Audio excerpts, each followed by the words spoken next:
Hello नमस्कार everybody, these are my academic credentials. इस video में मैं अपनी एसए की मार्कशीट शेयर करूंगी और ऑल्सो मैं ऐसी 10 चीज़ों की बात करूंगी जो आपको बिल्कुल नहीं करनी है एग्जामिनेशन में, अपने एसए के पेपर में नहीं करनी है। और मुझे लगता है अगर आप इन 10 चीज़ों को अवॉइड कर पाते हो अपने एसए से तो your essay would definitely be one level higher. Okay, अगर आप देखोगे तो ऐसे में इन जनरल एक डिफ्लेशन हुआ है मार्क्स में, मतलब लोअर एंड पे मार्क्स मिल रहे हैं। ठीक है, जैसे अगर आप देखोगे AIR 1 है, जो AIR 1 थी उनके मार्क्स 100 थे ऐसे पेपर में, और जो AIR 3 थे उनका आई थिंक 103 था, और AIR 4 के 109 मार्क्स थे। इवन टॉप 100 में आप देखोगे बहुत लोगों के हंड्रेड्स में मार्क्स हैं, और may be even lower. So we see that ऐसे में स्कोर करना is getting more and more difficult if you are not writing a decent essay. So there are certain things that I want to share. By the way, ये मेरी marksheet है S A की, 2024 की है ये मार्कशीट। आप देख रहे हो मेरे को यहाँ पे 119 मार्क्स मिले हैं।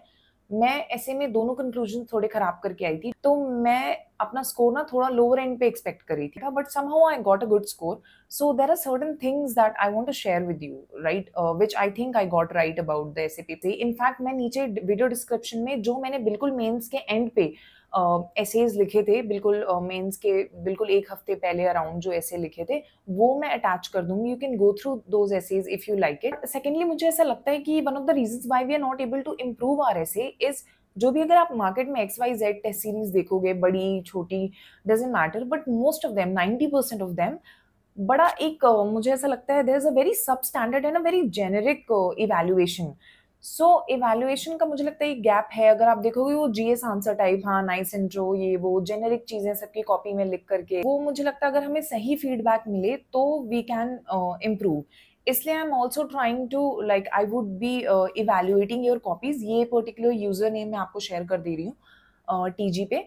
आप वहाँ पे अपनी कॉपीज मुझे सेंड कर सकते हो, मैं आपके एसेज इवैल्यूएट कर दूंगी। And I would also share more about this evaluation thing at the very end of this video. पहले मैं ये 10 चीज़ों की बात करूंगी जो आपको अपने एसे के पेपर में नहीं करनी है, और उसके बाद अगर आपको समझ में आता है तो you can send me your copy for evaluation. Okay, perfect. So the first thing is space mismanagement. आपको लगेगा ये बहुत छोटी चीज है, बट अगर कभी भी किसी टेलीग्राम ग्रुप में ऐसे कॉपीज देखना, या अपने फ्रेंड सर्कल में ही देख लेना किसी की, ये मिस्टेक बहुत ज्यादा कॉमन है। और मुझे लगता है मिस्टेक छोटी है, बट इसका जो साइकोलॉजिकल इम्पैक्ट होता है वो काफी हाई होता है। जैसे ये देखो, मैंने कॉपी अटैच करी है, इन्होंने इंडेंटेशन वगैरह तो सही करी है। फॉर एग्जाम्पल, जब ये एक पैराग्राफ से यहाँ आ रहे हैं, बट यहाँ देखो इंडेंटेशन सही करी है, बट कोई भी गैप नहीं है, there is not even a single line gap, है ना। यहाँ पर भी ऐसे आ रहे हैं तो कोई गैप नहीं है, स्पेस नहीं है। मैंने एक कोट लिखा है यहाँ पे, देखिए, white space is the friend of the reader, है ना। जब भी आप कोई किताब पढ़ रहे होते हो, कोई बुक पढ़ रहे होते हो, ऐसे कुछ भी, तो जो बीच में लाइंस, जो स्पेस छूटी हुई होती है ना एक पैराग्राफ से दूसरे पैराग्राफ में, वो उन पैराग्राफ्स को ब्रीदिंग स्पेस देते हैं, उस राइटिंग की मोनोटोनिटी को तोड़ते हैं, है ना। अगर आप सीधे लाइन बाय लाइन ऐसे लिख दोगे तो फिर वो चीज ना बहुत ज्यादा जारिंग लगेगी आईज को, जो भी रीड करेगा। जीएस आंसर में क्या होता है, आपने एक पॉइंट लिखा, फिर नेक्स्ट 2 करके लिखा, फिर 3, तो वो मोनोटोनिटी अपने आप ब्रेक हो जाती है। बट यहाँ पे आपको डेलिबरेटली अपनी स्पेस को मैनेज करना पड़ता है। हैंडराइटिंग अच्छी नहीं है, कोई बात नहीं, लेकिन आप नीटनेस तो मेंटेन कर सकते हो, राइट। आइडियली आपका ऐसे होना चाहिए कि आप यहाँ से शुरू कर रहे हो, तो ये आपने जो भी है पैराग्राफ अपना लिखा, है ना, और लेट्स से यहाँ आपका पैराग्राफ खत्म हो गया। अब आप थोड़ी सी लाइन छोड़ोगे, थोड़ा सा गैप छोड़ोगे, है ना, फिर आप नेक्स्ट शुरू करोगे ऐसे। ठीक है, so this is how ideally होना चाहिए कि अगर आप एक पेज है तो कोशिश करो कि आप उसमें 2 पैराग्राफ्स लिख रहे हो, और उसमें आप स्पेस को ऐसे मैनेज करो, इंडेंटेशन दो, प्रॉपर गैप दो, तो उससे बहुत ज्यादा नीट लग सकती है copy, right. Second thing, not a very common opinion, but मुझे ऐसा लगता है कि अपने आप को पेस्टल में बॉक्स मत करो। एक टाइम हुआ करता था 2018 2019, जब ना जीएस टाइप के टॉपिक्स आते थे, एक सेक्शन तो कम्प्लीटली जीएस का रहता था, तो उस टाइम पे ये जो पेस्टल और ये सब है वो चल जाता था। बट अभी मुझे ऐसा लगता है कि थोड़ा सा आउटडेटेड है, कि कोई भी टॉपिक आया, आपने पहले लिख दिया पॉलिटिकली ऐसा हुआ, हिस्टोरिकली ऐसा हुआ, टेक्नोलॉजिकली ऐसा हुआ, एनवायरमेंटली ऐसा हुआ। This is very I don't no, very mechanical, कोई इमोशनल कनेक्ट नहीं आता आपके ऐसे में। आपको क्या करना है, जो भी ऐसे का XYZ टॉपिक है, आप उसको डाइसेक्ट करोगे कि इस ऐसे का मतलब क्या है, इसके छोटे छोटे पार्ट्स बनाओगे, और उसके विद इन आप पेस्टल लगा सकते हो। लेकिन उसको पेस्टल की तरह डिवाइड करने की कोशिश मत करो, क्योंकि पहले जीएस वाले ऐसे आते थे, वहां पे ये लग जाता था। अभी फिलोसफिकल ऐसे आ रहे हैं, वहाँ पे ना थोड़ा सा ऑफ लगता है पेस्टल, उतना मजा नहीं आता। पेस्टल भी होता है ऐसे तो इंडिविजुअल के लेवल पे हम सोचते हैं, सोसाइटी, नेशन, ऐसे ऐसे अलग अलग लेवल्स होते हैं जिसपे हम सोचते हैं किसी भी टॉपिक को। तो वो सारी चीजें ना ऐसे को पहले ब्रेक कर लो और ये सारे जो टेम्पलेट्स हैं उनके अंदर लगाओ। Don't try to put it on the essay, try to use to apply those templates like within the smaller blocks जिसमें आपने उस ऐसे को तोड़ा है, ठीक है। तो उसके अलावा मैं आपको 4 और डिमेंशंस बताना चाहती हूँ जो मुझे लगता है जीएस वाले जो अभी टॉपिक्स नहीं आते ना, थोड़े फिलोसफिकल टॉपिक्स आते हैं, तो ये 4 डिमेंशंस उन पर्टिकुलर फिलोसफिकल टॉपिक्स के लिए काफी रेलिवेंट होते हैं। जैसे ये देखो, एक हिस्टोरिकल है, हिस्टोरिकल आई थिंक बहुत लोग ऑलरेडी यूज करते हैं। कोई भी ऐसे आए, गिव मी एनी कोट, उसका ना एक स्ट्रॉन्ग हिस्टोरिकल रेफरेंस डेफिनेटली होगा। फिलोसफिकल आप कहाँ से ला सकते हो? आप एथिक्स में पढ़ते हो बहुत सारे कॉन्सेप्ट्स, जैसे भीष्म थे, उनकी मोरल रिजिडिटी थी, कहीं ना कहीं अपने प्रिंसिपल्स के लिए उन्होंने समवेयर और the other also compromise the larger good, right. तो ऐसी चीजें हैं, कुछ आप कॉन्सेप्ट्स पढ़ते हो एथिक्स में, उसको फिलोसफिकल एंगल में यूज करो, ठीक है। और मुझे ऐसा लगता है बहुत इंटरेस्टिंग एंगल होता है माइथोलॉजी। जैसे मैं इसमें आपको एग्जांपल भी दूंगी, माइथोलॉजिकल या रिलीजियस या बहुत सारी फिलोसफीज होती हैं, स्यादवाद, ये सारी चीजें आप अप्लाई कर सकते हो। कोई एक नॉर्मल सा ऐसे है, लेट्स से कुछ एनवायरनमेंट टाइप का कुछ ऐसे है, कुछ पोल्यूशन की आप कहीं पे बात कर रहे हो, तो आप उसको ऐसा भी बोल सकते हो कि लेट्स से आप गंगा का एग्जाम्पल दे रहे हो कि गंगा कितनी पोल्यूटेड है, ठीक है। तो गंगा के लिए कितना पेनेंस किया था भागीरथी ने, कितनी तपस्या से गंगा को यहाँ पे अर्थ पे लेकर आए थे, राइट। बट हम ऐसा कुछ लिख सकते हैं कि now we need the same kind of penance, same kind of तपस्या, sacrifice of revival, for the revival and the rejuvenation of Ganga. तो ऐसा कुछ माइथोलॉजी से कनेक्शन हमेशा हम बना सकते हैं, और मुझे लगता है वो काफी ज्यादा स्ट्रॉन्ग, काफी ज्यादा पावरफुल एंड इमोटिवली स्ट्रॉन्ग मेंशन होता है। तो माइथोलॉजी आपको पता भी होती है, कुछ कुछ सबको पता होती है, तो उनको यूज करने की कोशिश करें। फिर एक होता है लिटरेरी, तो कोई बुक्स है आप कुछ प्रिपेयर कर लो जो मैक्रो बहुत सारे एसेज में यूज हो जाती हैं, ठीक है। कोई अगर और लिटरेरी जरूरी नहीं है कोई नॉवेल हो कुछ बहुत फैंसी, कोई बुकर प्राइज वाली नॉवेल हो, ऐसा कुछ भी जरूरी नहीं है। हो सकता है it can be something as simple as Panchatantra जो होती है विष्णु शर्मा की, पंचतंत्र टेल्स। सिंपली वो जो एक कहानी होती है कि हाथी रहते हैं, उसके अलग अलग parts people touch and they see multiple perspectives, right. या वो कौवे वाली रहती है कि वो पत्थर डालता है। गिवन आप बहुत अच्छे से उसको कनेक्ट कर रहे हो अपने ऐसे से, तो आपकी बचपन की जो कहानियां आपने पढ़ी हैं, स्टोरी बुक्स पढ़ी हैं पंचतंत्र की, तो ऑलमोस्ट सबको ही पता होगी। आपको भले ये ना पता हो कि वो पंचतंत्र की है, बट वो स्टोरी जरूर पता होगी। So try to use some literary angle, literary किसी चीज से, किसी बुक से, किसी किताब से, किसी पोएम से, किसी स्टोरी से उसको एक्सप्लेन करने की कोशिश करो, या रेफरेंस दो, या सब्सटैंशिएशन दो, एनेक्डोट दो। वो बहुत अच्छा एग्जाम्पल होता है generally, because ultimately essay is the test of your literary abilities, right. Third चीज जो मैं आपको बोलना चाहती हूँ, जीएस आंसर की जो ब्रेड्थ होती है उसको लाने की कोशिश मत करो। ऐसे is not a GS answer. सब बोलते हैं कि ऐसे को जीएस आंसर की तरह मत लिखो, बट इसका मतलब क्या होता है? मैं आपको एक बहुत इंटरेस्टिंग एनालॉजी देती हूँ, ठीक है। मुझे ऐसा लगता है जो एक आंसर होता है ना, वो रील की तरह होता है, और जो एक ऐसे होता है वो एक मूवी की तरह होता है। आप जो शॉर्ट्स देखते हो या रील देखते हो इंस्टाग्राम पे, उसमें कैसे कट्स के बाद कट्स आते हैं, है ना। तो वैसे ही आंसर होता है कि आपने एक कुछ लिखा, फिर जल्दी से दूसरा लिखा, फिर जल्दी से, मतलब आपको हुक करके रखना है एग्जामिनर को, क्योंकि आप अलग अलग बहुत सारी चीजें दिखा दे रहे हो। वैसे शॉर्ट्स या रील होते हैं, लेकिन मूवी कैसे होती है? मूवी शुरू से लेके आखिरी तक आपको एक कोहेरेंस रहता है, एक इमोशनल कनेक्ट बिठाते हो। जरूरी नहीं कि आप बहुत सारी चीजें दिखाओ, बट जरूरी ये है कि जो आप दिखा रहे हो वो बहुत अच्छे से दिखाओ, उसमें थोड़ी सी डेप्थ लेकर आओ। आपको वहां पे एग्जामिनर को एक डेप्थ तक लाना है और वहां पे उसको होल्ड करना है थोड़ी देर, ठीक है। तो movie is more about emotive connect, reel is about all about attention. मैं आपको एक एग्जाम्पल भी दे देती हूँ इसमें। जैसे लेट्स से अगर आप कुछ इनजस्टिस टाइप का आता है, जस्टिस एक बहुत कॉमन थीम है एसए के पेपर, और आपने कोई लिटरेरी एग्जाम्पल देना है कि अच्छा प्रेमचंद की गोदान में, मतलब हमें इनजस्टिस के बारे में कुछ पता चलता है, तो आपके पास दो तरीके हैं, है ना। इधर आप सिंपली लिख दो कि प्रेमचंद की गोदान में, ओम प्रकाश की जूठन में, और हार्पर ली की टू किल अ मॉकिंग बर्ड में, है ना, वी सी द इनजस्टिस का थीम ऐसा ऐसा सा, ठीक है। एग्जामिनर को ये तो पता चल गया आपको बहुत सारी किताबें पता है या आपको बहुत सारे एग्जाम्पल्स पता है, लेकिन क्या आपका मोटिव क्या था? ये एग्जामिनर को ये बताना कि मुझे बहुत सारी किताबें पता है, या उससे एक इमोशनल कनेक्शन बिठाना? रादर देन 3 किताबें लिखना, आप एक ही किताब का एक ही स्पेसिफिक इंस्टेंस लिखो। जैसे कि आप लिख सकते हो कि प्रेमचंद्र की गोदान में जो होरी, एक फार्मर रहता है, एक स्टोरी है उसमें होरी की, जिसमें there is a systematic plight of खोरी, सिस्टमैटिक एक्सप्लॉइटेशन, तो आप उसके बारे में लिख सकते हो। ऑब्वियसली अगर आप थोड़ा सा डेप्थ जाओगे तो ब्रेड हल्की सी कॉम्प्रोमाइज होगी, but I would rather prefer कि I am able to emotionally connect the examiner ना। ऐसा नहीं कि ब्रेड बिल्कुल ही कॉम्प्रोमाइज करनी है, बट मुझे लगता है डेप्थ पे थोड़ा सा आपको ध्यान देना है। जरूरी नहीं कि आप 50 चीजें मेंशन करो, आप हो सकता है 10 चीजें मेंशन करो through out the essay, but उन 10 चीजों में थोड़ा सा डेप्थ में जाओ, थोड़ा सा उसको एनालाइज करो। कुछ अगर मेंशन कर रहे हो तो उसका एक स्पेसिफिक एंगल मेंशन करो। जितना ज्यादा हम स्पेसिफिक हो जाते हैं ना अपनी राइटिंग, तो वो हमेशा ज्यादा मार्क फेचिंग होती है, हमेशा ज्यादा इमोशनली कनेक्ट करती है एग्जामिनर को। देखो, the next thing that I want to talk about is fourth, long and substandard anecdotes. आपने देखा होगा, मैं इसका एग्जाम्पल भी दिखाती हूँ आपको, एक सेकेंड। ये देखो, ये कार्तिक करके है। कार्तिक अपनी मदर से बात कर रहा है कुछ टीवी देखते वक्त। फिर उसके बाद आप देखोगे ये फर्स्ट पेज हो गया, एनेक्डोट इनका जिन्होंने लिखा है ये खत्म हो गया, ठीक है। लेकिन मतलब हो जाना चाहिए, आई मीन, लेकिन नहीं हुआ। अभी आप नेक्स्ट में जाओगे ना तो यहाँ भी कार्तिक कुछ पूछ रहा है, फिर शी फर्दर टेल्स, उनकी मम्मी बता रही है, ठीक है। अभी आप नेक्स्ट पेज पे आओ, which is the third page. ये कार्तिक फिर से यहाँ पे कुछ बात कर रहा है अपनी मदर से।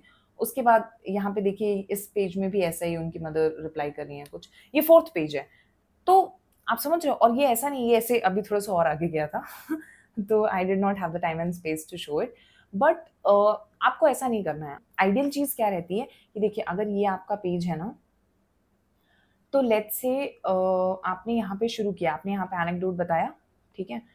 फिर जब आप यहाँ तक आ रहे हो, इस पॉइंट तक आप एक बार टॉपिक को मेंशन कर दो, एक बार उस एनेक्डोट को अपने मेन एसे से कनेक्ट कर दो। By the end of the page, that is by the end of the second paragraph, आपको एग्जामिनर को बता देना है कि ये मेरा एनेक्डोट हो गया और अब मैं आगे ये बताने वाला हूँ। इस एनेक्डोट के थ्रू मैंने ये एक्सप्लेन कर दिया। Do not extend your anecdote at any cost. मुझे लगता है beyond 1 page, that's very unnecessary. मैं आपको रीजन बताती हूँ। टोटल ना आपके पास 10 पेजेस होते हैं लिखने के, आप बोलोगे 12 होते हैं डेफिनेटली, लेकिन आपको जो फर्स्ट पेज है और लास्ट पेज है वो आपको छोड़ना है ये डेकोरेटिव आइटम्स के लिए कि हाँ एनेक्डोट लिखना है, कुछ फैंसी सा कंक्लूजन लिखना है। तो इन सारी फैंसी चीजें करने के लिए और लिखने के लिए आपको 2 पेजेस सेव करने हैं। लेकिन ऐसा नहीं है कि फिर सारे आप ऐसे में वही कर रहे हो, है ना, वो नहीं करना है। आपको बाकी 10 पेज सेव करने हैं अपनी बॉडी के लिए, ऐसे को ब्रेक करने के लिए, उसको एनालाइज करने के लिए। फर्स्ट पेज का फर्स्ट पैराग्राफ वो आपका इंट्रो हो गया, ठीक है। फिर जो सेकंड पैराग्राफ होगा वो कनेक्टिंग पैराग्राफ होगा। सेकंड पैराग्राफ का कुछ काम होता है, कुछ यूटिलिटी होती है, वो ये होती है कि वो पूरे ऐसे से आपके फर्स्ट पैराग्राफ को कनेक्ट करता है। सिमिलरली लास्ट सेकंड पैराग्राफ होता है, वो ये होता है कि रेस्ट ऑफ द एसे को वो लास्ट पैराग्राफ जो कि कंक्लूजन है उससे उसको भी कनेक्टिंग है ना, वो होता है। तो आपको अकॉर्डिंगली अपने एनेक्डोट को भी मैनेज करना है। दूसरी चीज मैं ये कहना चाहूंगी कि जैसे कार्तिक और मदर वाला मैंने आपको दिखाया था एनेक्डोट, देखिए अगर आप कोई अच्छा एनेक्डोट नहीं सोच पा रहे हैं तो जरूरी नहीं कि सब एनेक्डोट लिख रहे हैं तो एक एनेक्डोट लिखने से ही अच्छा एग्जाम वो बनेगा। ऐसे आप नॉर्मली भी ऐसे को शुरू करो, जो इस बारे में बोल रहा है उसको थोड़ी चीजें को डिफाइन करो, उसको ब्रेक करो कि क्या होता है ये वो, उसके अलग अलग पार्ट्स लाओ, वो भी अपने आप में काफी है। थोड़ा सा अगर उसको इमेच्योरिटी सेंस होगी, आपके कॉन्वर्जेशनल जो लिख देते हैं ना, mother asked this, Sita asked Gita, कुछ ऐसा रमेश सुरेश टाइप का जो भी रहता है, तो उसको थोड़ा सा हमें अवॉइड करना है ना, हमें नहीं लिखना है। अगर अच्छा नहीं है, या तो स्ट्रांग हो, जो कॉन्वर्जेशन वाले होते हैं ना, इधर वो स्ट्रांग हो या तो नहीं हो। आपको उसकी जगह पहले से प्रिपेयर करके रखो कि आप कोई हिस्टोरिकल या कोई करंट अगर इस टाइप के ओपनिंग्स दे पाते हो, वो मुझे लगता है काफी अच्छे रहते हैं। The next and the fifth thing that I want to talk about, जो आपको नहीं करनी है एग्जाम में, is overdoing of example. Now this is also very common mistake. मैंने कॉपी पे अटैच करी, देखो ये जनपद पीरियड, मनुस्मृति में आ गए, फिर सती में आ गए, फिर चाइल्ड मैरिजेस जो भी है, पॉलीगामी, फिर उसके बाद Gandhi ji, jail Nehru, BR Ambedkar, female LFPR, यहाँ से यहाँ तक पूरा वही उसके एग्जाम्पल्स हैं, सैलरी कुछ, ठीक है। तो डेटा एंड फैक्ट्स बहुत सारा है इसमें, but you have to understand one thing, example are not in itself, है ना। एग्जाम्पल का क्या काम है कि आपके आर्ग्यूमेंट को वेट देना, सब्सटैंशिएशन देना, है ना। They can never, they should never substitute theory. आप जो थ्योरी के एनालाइज करोगे वो बहुत जरूरी है, उसको ब्रेक डाउन करोगे, कोड को ब्रेक डाउन करोगे, उसको अपनी अंडरस्टैंडिंग दिखाओगे एग्जामिनर को, उसको सपोर्ट करने के लिए एग्जाम्पल का सपोर्टिव रोल है ना। They can not have very primary role, okay. और उसमें मतलब कोई रूल ऑफ थंब नहीं है, बट जनरली मैं मानती हूँ कि 60-70% आपको थ्योरी एनालाइज करनी है, उसमें से 30-35% आप एग्जाम्पल्स रखो अपने ऐसे में। ये नहीं कि आपने आधे से ज्यादा एग्जाम्पल्स भर दिए, it does not look good. ये जेस आंसर नहीं है, आपने एक पॉइंट लिखा, एक एग्जाम्पल, एक पॉइंट एक एग्जाम्पल, वो चीज हम यहाँ पे अवॉइड करेंगे। और अनलाइक द जीएस पेपर, यहाँ पे एग्जाम्पल जब भी आए तो एक बहुत ही स्मूथ फ्लो हो, एक बहुत ही ऑर्गेनिक उसका इंटीग्रेशन हो। सिक्स्थ इज यूनिडायमेंशनल ऐसे लिखना। अब मैंने आपको एग्जाम्पल्स तो मना कर दिए कि ज्यादा मत लिखो, फिर आप बोलोगे कि हम लिखें कैसे 12 पेजेस। लाइक समटाइम्स तो हमें शुरू में ही नहीं समझ में आ रहा होता है कि यार हम 12th पेज तक जाएंगे कैसे, इतना सारा इस टॉपिक पे लिखेंगे कैसे। तो वो जो उसका की है वो ये है कि हम यूनिडायमेंशनल ऐसे नहीं लिखे। और यूनिडायमेंशनल मतलब ये नहीं कि आपने टेक्नोलॉजिकल, पॉलिटिकल, इकोनॉमिक वो वाला लिख दिया, वो नहीं करना है, ठीक है। वो I don't know what I have against it, but ठीक है, that's like the older way of now. Like you have to keep up with the time ना, कंपटीशन भी आ रहा है, सारी चीजें, थोड़ा सा अपना लेवल उसको अपग्रेड करना है। तो यहाँ पे एक क्वेश्चन मैं आपको एग्जाम्पल दिखाती हूँ कि यूनिडायमेंशनल मतलब क्या होता है। हर टॉपिक में एक एक्सप्लिसिट मीनिंग होता है जो सबको समझ में आ रहा हो, लेकिन फिर एक दूसरा डिमेंशन होता है, इम्प्लिसिट मीनिंग रहता है। जो भी ऐसे रहता है आपका, उसका एक इम्प्लिसिट मीनिंग रहता है जो दूसरे लोग बहुत बार नहीं देख पाते, इनफैक्ट मेजॉरिटी इग्नोर कर देती है। एग्जाम्पल देना चाहती हूँ ये वाले ऐसे का, daughter is a true man of science. इस बार ये ऐसे आया हुआ था पेपर में 2024 के मेंस में। अब नाउ देखो, इसको कोई भी देखेगा तो ये समझ में आ रहा है देख करके कि जो इंसान डाउट करता है चीजों को वो एक साइंटिफिक मैन हो सकता है। आप गलीलियो वगैरह से स्टार्ट कर दो कि कैसे उन्होंने चर्च के जियोसेंट्रिक मॉडल को डाउट किया। He was a scientific man because through that doubt he came with the heliocentric model, right. ये सारी चीजें हम लिख सकते हैं, वेरी नाइस। बट आपने जब आधा ऐसे इस कोड के बारे में लिख दिया, इसके बाद आपको एक इसका जो इम्प्लिसिट मीनिंग है ना, जो दूसरे नहीं देख पा रहे हैं, वो वाला एंगल खोलना है। क्या ये जरूरी नहीं है कि जो डाउटर हो वही बस साइंटिफिक मैन हो, है। आप इसका एक उल्टा डिमेंशन खोल सकते हो, जो इंसान ट्रस्ट करता है। जैसे आइंस्टाइन ने क्या कहा था, उन्होंने कहा था कि I M Einstein because I stood on the shoulder of Newton, right. तो आप ऐसा कुछ बता सकते हो कि आज हम लार्ज लैंग्वेज मॉडल्स बना रहे हैं, ठीक है, लेकिन एक टाइम था हम पत्तों पे मैन्युस्क्रिप्ट्स लिखना, ठीक है, फिर पेजेस का इन्वेंशन होना, उसके बाद typewriters, computers and now cloud storage. तो समवेयर और द अदर जो पहले चीजें प्री एग्जिस्टिंग है, सिविलाइजेशन अपने आप तो यहाँ नहीं पहुंच जाती, तो एडवांसमेंट साइंटिफिकली हुए भी है, तो वो भी तो कहीं ना कहीं ट्रस्ट के बेसिस पे भी तो है। It's not only doubt but it's also trust that advances science in human civilization, that advances a scientific man, है ना। तो हमें एक दूसरा एंगल दिखा देना। अब ये एंगल ना बहुत लोग मुझे लगता है मिस कर सकते हैं, लेकिन we have to think about it. और मैं आपको ऐसे बहुत सारा ब्रेनस्टॉर्मिंग में एग्जांपल्स दे सकती हूँ। तो ये तरीका है कि हम कैसे एक्सपैंड करें अपने ऐसे को विदाउट गिविंग ओवरडूइंग एग्जाम्पल। कि एग्जामिनर ने बोला x लीड्स टू y, हमने x लीड्स टू y पूरा बता दिया, बट उसके बाद मैं बताऊंगी कि a also leads to y है, ये भी हो सकता है या इसका उल्टा भी हो सकता है ना। तो ऐसी पॉसिबिलिटी ऑफ इस लास्ट में उन सबको मर्ज कर दूंगी। फिर उसके बाद सेवेंथ, ये देखो ये कॉपी है, यहाँ पे कोड लिखा है, फिर सेकंड फिर से कोड कर दिया, प्रोबेबली विमेन वाला कोई ऐसे है। बहुत लोग ना रैंडमली कुछ कोट्स याद कर लेते हैं और फिर एग्जाम में, और शायद पहले तो कुछ टॉपर्स भी ऐसा बोलते थे कि हाँ दिस वाज माय स्ट्रैटेजी, कि मैं कुछ कोट्स याद कर ली और फिर जाके एग्जाम में बस लिख दिया। ठीक है, देखो पहले का कंपटीशन का लेवल अलग था, अभी अलग है ना। पहले का टॉपिक्स अलग आ रहे थे, अभी अलग आ रहे हैं, तो this is should not be your strategy, है ना। बहुत सारे लोग बस कोड्स याद कर लेते हैं, उसको कहीं भी लिखते जाते हैं, फिर वो बहुत ही मिसफिट लिखता है। आप कोड लिखो ये जरूरी नहीं है, आप सबकी तरह अपना ऐसे में कोड से शुरू करो कोड से खत्म करो, ये जरूरी नहीं है। आप एक कोहेरेंट तरीके से ऐसे लिखो, वो ज्यादा जरूरी है। अगर आप मिसफिट या फोर्स्ड तरीके से कोड लिख रहे हो तो बहुत ही अटपटा लगता है, उसको मतलब आपको अवॉइड करना है। अगर कोई आप थोड़े मैक्रो कोड्स प्रिपेयर करो जो ज्यादा जगह यूज हो सकते हैं, जो अच्छे से यूज हो सकते हैं रेपिटेटिव थीम्स में, जैसे हमने अभी साइंस किया। अब आप अगर देखोगे तो ऑलमोस्ट एवरी ईयर पिछले कुछ साल में साइंस या इनोवेशन एक रेपिटेटिव थीम है, तो आप उन पे प्रिपेयर कर लो कुछ कोड्स। कोड्स क्या होते हैं, ऑर्नामेंटेशन होते हैं, चार चांद लगाने के लिए होते हैं। आप एग्जामिनर को प्रूव नहीं करना चाह रहे हो, देखो मुझे ये वाला कोड भी आता है, मुझे ये वाला भी कोड आता है, मैं ये भी लिखूंगा। No, avoid that. Next thing is too many subheadings. It was not very popular back in the day, but अभी देखोगे बहुत लोग सब हेडिंग्स में लिखते हैं ऐसे। मैंने भी एग्जाम में क्या किया था, मैंने 2 ऐसे लिखे थे, तो उसमें से एक सब हेडिंग में लिखा था, एक बिना सब हेडिंग में लिखा। अगर आपको लगता है कि ये क्लियर सब हेडिंग्स में बन सकता है या बढ़ सकता है ना, डिवाइड हो सकता है, तो उसको आप सब हेडिंग में लिख दो, एक बिना। तो एग्जामिनर को भी लगेगा ठीक है आपको वेरिड राइटिंग स्टाइल्स आता है लिखना, ठीक है। जरूरी नहीं, इनफैक्ट आप दोनों भी सब हेडिंग के बिना लिख सकते हैं। 12 पेजेस है, उसमें आपको थीसिस लिखना है, उसमें आपको एंटीथेसिस लिखना है, उसमें आपको सिंथेसिस लिखना है ना। तो वो सारी चीजें मिला करके मुझे नहीं लगता, एक और ऐड कर लो, चलो 4 सब हेडिंग से ज्यादा अवॉइड करो, उससे ज्यादा सब हेडिंग की जरूरत नहीं। 12 पेजेस हैं तो 4 सब हेडिंग बहुत है, like 3 pages, you know, it's not like on every page you are giving a new heading, right. वो अवॉइड करो, है ना। और कैसे बहुत लोग ना कुछ ऐसी हेडिंग डाल देते हैं, वो जीएस आंसर टाइप की, challenges of this, way forward of this, avoid करो। चैलेंजेस या वे फॉरवर्ड के लिए कुछ अच्छे एकदम मतलब fancy literary like words prepare कर लो पहले से। जिसमें आपको बताती हूँ, एक ऐसे आया था बहुत पहले, उसमें था काइमेरा, काइमेरा ऑफ कंज्यूमरिज्म ऐसा कुछ आया था, मुझे याद नहीं है। काइमेरा क्या होता है, मॉन्स्टर होता है ग्रीक में, है ना। तो अब मुझे पता चल रही है ये कोई इविल चीज है, तो मैं कोई भी इविल चीज लिख रही हूँ, है ना। जैसे एक मैं ऐसे लिखी कन्फॉर्मिटी के ऊपर, है ना, तो आपने लिख दिया कि जो भेड़ चाल होती है, कन्फॉर्मिटी होती है, तो उसके नेगेटिव क्या है। तो rather than writing challenges of conformity you can write chimera of conformity, है ना।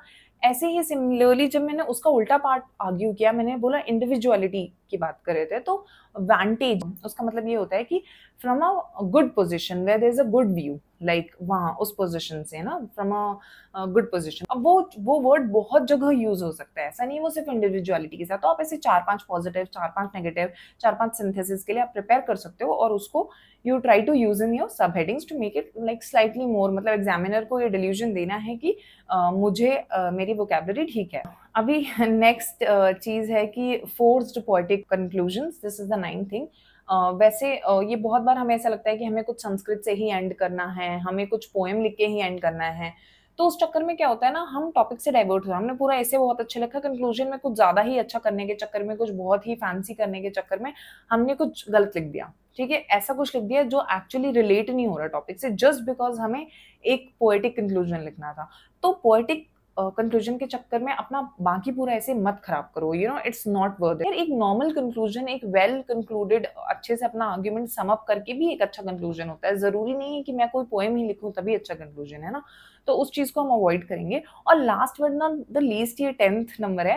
मैं ये नहीं कह रही हूँ कि गांधी और बुद्धा के एग्जाम्पल्स बुरे होते हैं, but all I want to say is कि ये बहुत ही ज्यादा रेपिटेटिव, रिडंडेंट, ओवर यूज्ड हो चुके हैं। आपने एक पोएम देखा होगा टैगोर की, उन्होंने ये poem where the mind is without fear, ये मतलब सब लोग इसकी 2 लाइन याद कर लेते हैं, और ऑलमोस्ट लाइक जहां मतलब बहुत सारे एसेज में आपको ये मिलेगा। अब मैं ये नहीं कह रही हूँ कि, और ये बहुत अच्छा फिट भी हो जाता है बहुत सारे एसेज में, लेकिन मैं ये नहीं कह रही हूँ कि इसको अवॉइड करना है। देखिए ऐसे ना थोड़ा सा क्रिएटिव है, अगर एग्जामिनर को कुछ अलग दिखेगा आपकी कॉपी में, तो you are more likely to be rewarded. अगर आप वहीं where the mind is without fear, Gandhi, Buddha, Ambedkar लिख रहे हैं, तो थोड़ा सा नाउ मतलब सब लोग वही लिख रहे हैं ना, वाई, मतलब उसके पास क्या, एग्जामिनर के पास क्या इंसेंटिव है कि वो आपको ज्यादा स्कोर देंगे, राइट।